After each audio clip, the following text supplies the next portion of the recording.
Dans l'actualité de ce lundi 3 février, nous allons revenir sur le découpage des cantons. La carte a été discutée, fortement discutée au Conseil général. On parlera également de politique avec les élections municipales. Nous irons faire un tour du côté de Lourdes et de Tarbes, sans oublier toute l'actualité des Hautes-Pyrénées.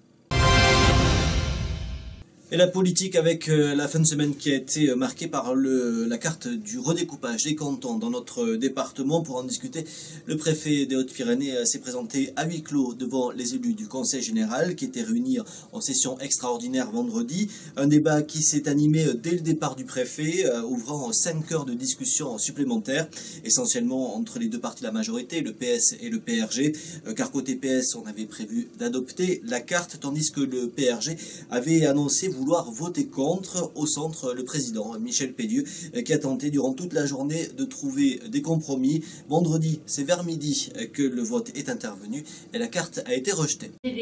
Parce qu'imaginez que l'on vote contre la carte d'entrée. Et c'est fini, on s'en va. Non, vous le savez très bien, je l'ai dit tout à l'heure. Non, parce que nous, on a des amendements intéressants aussi, qui peuvent satisfaire tout le monde. Attendez, quelle est la méthode? D'abord, j'ai la parole. Attendez, ne vous exprimez pas tout le monde à la fois. Hein. Bon, ça va se passer en 2 temps. On va voter sur la carte. On va voter sur la carte. J'ai discuté cet aspect des choses avec le préfet. On va voter sur la carte. Ensuite, on peut rentrer dans le jeu des amendements, sauf si vous souhaitez que, après le vote sur la carte, on ait une suspension de séance pour confronter, une fois encore, vos amendements. Bon, nous considérons que cette carte qui a été proposée est dans son ensemble une bonne carte. Nous allons voir tout à l'heure qu'avec un certain nombre d'amendements qui sont proposés par les uns et les autres ou auxquels nous nous retrouvons, nous allons voir qu'il va y avoir peu de cantons nouveaux qui vont poser problème. Je veux dire que globalement, nous pensons qu'effectivement cette carte est bonne. Donc, nous allons ni voter contre, ni voter pour, nous allons présenter un refus de vote. La position est claire. Nous voterons contre la carte qui nous est présentée à l'instant, qui nous a été présentée par le préfet, étant entendu qu'à notre tour, nous ferons des suggestions afin de tenter d'être entendus par le ministère et de l'avoir améliorée. Alors, non, mais d'abord, ceux qui êtes pour cette carte, le manifestant levant la main. Ou ceux qui êtes contre. Alors, vous comptez Vous avez compté? Bon, alors, abstention, refus de vote.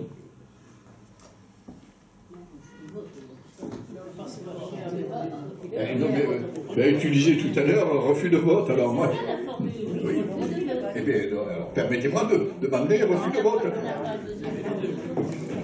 Voilà, donc la carte est rejetée à l'unanimité des votants. Je vous remercie. Et maintenant,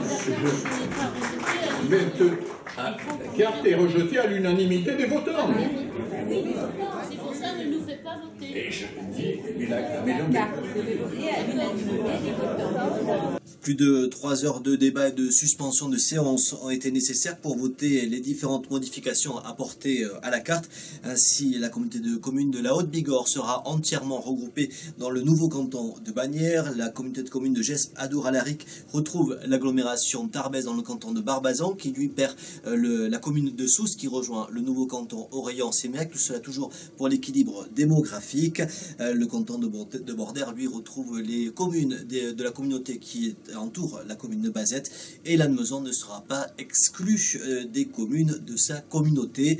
Alors, si les débats ont provoqué de profondes divisions entre les élus PS et PRG, c'est dans tous les cas le ministère de l'Intérieur et le Conseil d'État qui auront le dernier mot dans quelques semaines. C'est donc une affaire à suivre.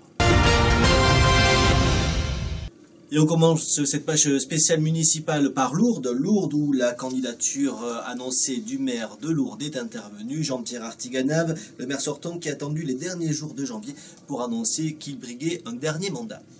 Nous irons droit au but et tout de suite, pour vous douter du pourquoi nous sommes là ensemble, je suis candidat à un dernier mandat de maire de Lourdes. Pourquoi maintenant ? parce que j'ai voulu rester maire à plein temps. Et la raison en est simple, il nous fallait mener à terme des dossiers stratégiques pour la ville, le financement de l'après-inondation, les travaux de prévention, la réalisation du pôle petite enfance et du centre nautique. C'était au maire de le faire et pas au candidat. L'occasion pour le maire sortant de présenter 2 nouveaux colistiers qui vont rajeunir fortement la moyenne d'âge. Donc je vais me présenter, je m'appelle Julie Montana, j'ai 29 ans. Je suis née à Lourdes et depuis j'y vis. J'ai fait mes études primaires et secondaires à Lourdes et je suis titulaire d'un bac ES. Après je me suis qualifiée dans la coiffure où j'ai décroché un BP coiffure assiste visagiste. Et j'ai été gérante d'un salon à Lourdes. Puis j'ai voulu me réorienter vers l'hôtellerie parce que je voulais diversifier mon parcours. Donc après diverses formations de langue, je suis devenue vendeuse dans un hôtel lourdais. Depuis toujours, je me suis investie dans la vie de la cité. J'ai participé à diverses manifestations proposées par la ville et les associations, telles que le Téléthon, la Nuit de la Paix, les galas de danse. J'ai aussi participé à des défilés de mode organisés par les commerçants lourdais. Et je souhaite rejoindre l'équipe de Jean-Pierre Artiganave afin de pouvoir amener des idées nouvelles, des idées de ma génération et de mes amis qui, comme moi, travaillent et vivent ici. Donc c'est avec une grande fierté que je réponds présente aujourd'hui aux côtés de Jean-Pierre Artiganave. Je m'appelle Patrick Lefort, j'ai 24 ans. Je suis diplômé d'un master de droit notarial de l'université de Pau et j'effectue un second master dans le domaine de la gestion du patrimoine à l'université de Toulouse 1 Capitole pour compléter ma formation universitaire et ensuite entrer dans le monde du travail. Je suis arrivé à Lourdes à l'âge de 2 ans. Et il est vrai que depuis ce jour, je suis profondément attaché à cette ville. J'ai effectué toutes mes classes à Lourdes, notamment à Massabielle, Honoré-Ozon et au collège-lycée de la Serre de Sarsan, ainsi que la plupart de ma longue carrière footballistique au Football Club Lourdais et depuis 2 ans au Bouton d'Or de Gers. Concernant mon engagement, Jean-Pierre Artiganave a animé et géré cette ville de Lourdes comme il le fallait dans une période économique difficile, tant au niveau national qu'au niveau local, et notamment dans ces catastrophes naturelles qu'il y a eu récemment l'année dernière avec les inondations. Il a su maintenir une politique cohérente et en adéquation avec les attentes des Lourdaises et des Lourdais. Il est donc le candidat idéal pour la mairie de Lourdes. Pour ma part, j'ai le sentiment que cette ville a un fort potentiel sur tous les plans, tant économique que touristique ou encore culturel. D'ailleurs, avec Jean-Pierre Artiganave, nous avons des idées communes sur le développement de Lourdes et dans l'optique de la faire avancer encore et encore. Je souhaite participer au rayonnement de Lourdes en amenant mon dynamisme et mes idées. Et c'est la raison pour laquelle j'ai décidé d'intégrer la liste de Jean-Pierre Artiganave pour mener à bien son projet. Lourdes toujours avec une autre liste aux côtés de la majorité sortante, de celle du PS-PRG et celle du Front National. C'est la liste du sans-étiquette Jean-Pierre Auguet, intitulée Lourdes Nouvel Élan. L'ancien élu lourdais a déjà un local de campagne qui est installé place de la République et un programme qui est tourné notamment autour du maintien de l'hôpital à Lourdes, de la création d'une maison de retraite et de la redynamisation du château fort. À Tarbes, Pierre Lagonel poursuit la présentation de son programme. Les inondations étaient au cœur de son dernier point presse après les débordements de l'Échesse. La tête de liste Tarbes pour tous veut ainsi qu'un lit moyen soit créé autour de l'Échesse sur 9 km, ainsi qu'une zone inondable sur des terrains de l'agglomération tarbaise en amont de Tarbes, afin de créer une zone de débordement naturel.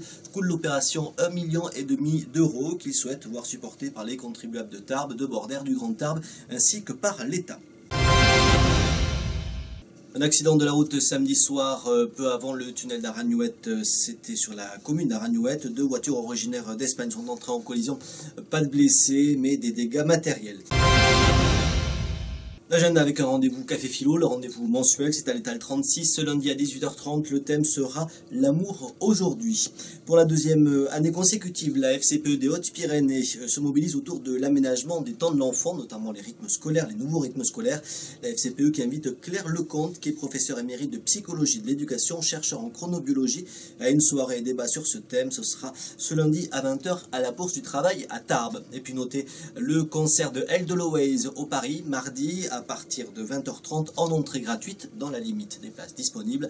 Edelweiss qui se produira dans le cadre d'itinéraires chansons en partenariat entre la Fabrique artistique Le Paris et la SMAC de la GESP. Un mot de météo avec une journée qui va débuter par le soleil avant l'arrivée de quelques nuages dans le courant de l'après-midi. Les pluies qui seront cet après-midi dans le Béarn vont nous rejoindre en début de soirée sur l'ensemble des Hautes-Pyrénées. Il neigera même en montagne.